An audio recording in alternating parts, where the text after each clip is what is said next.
सकाळी 9:41 वेळ परभणी जिल्ह्याच्या पूर्णा शहरातील रेल्वे स्थानकावर आपत्कालीन भोंग्यांचा आवाज। रेल्वे कर्मचाऱ्यांची एकच धावाधाव। याच वेळी जुन्या लोकोशेड परिसरात अचानक रेल्वे ट्रॅकवर उभ्या असलेल्या एका रेल्वे कोचला आग लागली, तर पटरीवरील 2 डबे एकमेकांवर चढलेले दृश्य।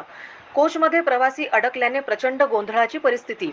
याच वेळी स्थानिक रेल्वे कर्मचाऱ्यांनी धाव घेत आग विझवण्याचा प्रयत्न केला। काही वेळात तर इतर अग्निशमन दलांचे बंब घटनास्थळी दाखल होऊन आग विझवण्यात आली। त्याचबरोबर दुसऱ्याच बाजूने प्रवाशांना देखील बाहेर काढत रेल्वे प्रशासनाने सुटकेचा निश्वास सोडला। तर हे होतं रेल्वेचं अपघात घडल्यानंतरचं प्रात्यक्षिक, म्हणजेच मॉक ड्रिल। पूर्णा लोकोशेड परिसरात हे ड्रिल मंगळवारी सकाळी करण्यात आले। या मॉक ड्रिलमधून मोठी दुर्घटना घडल्यास सतर्कता आणि प्रतिसाद किती वेळेत मिळतो, याच पार्श्वभूमीवर कवायती घेण्यात आल्या असल्याचे प्रशासनाने सांगितले। जडत्या डब्यात अडकलेल्या प्रवाशांची कृत्रिम अपघाताची परिस्थिती निर्माण करण्यात आली।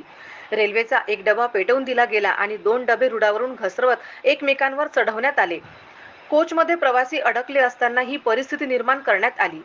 सकाळी 9:41 ड्रिल सुरू करण्यात आली आणि लगेचच कोचला आग लागली।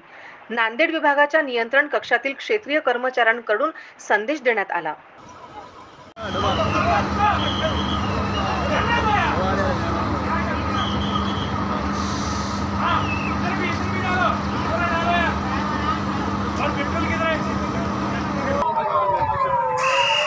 एम्बुलेंस के पास हो, इधर खड़ा करो।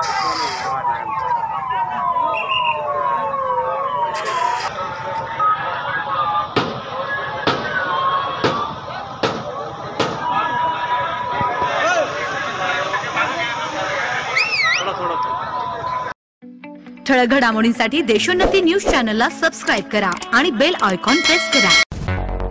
मुंबई, पुणे, नागपूर, मराठवाडा असो का विदर्भ, राजकीय, सामाजिक, शैक्षणिक क्षेत्र असो का क्रीडा, सर्वच घडामोडीचे विश्लेषण पाहायला विसरू नका। फक्त देशोन्नती न्यूजवर।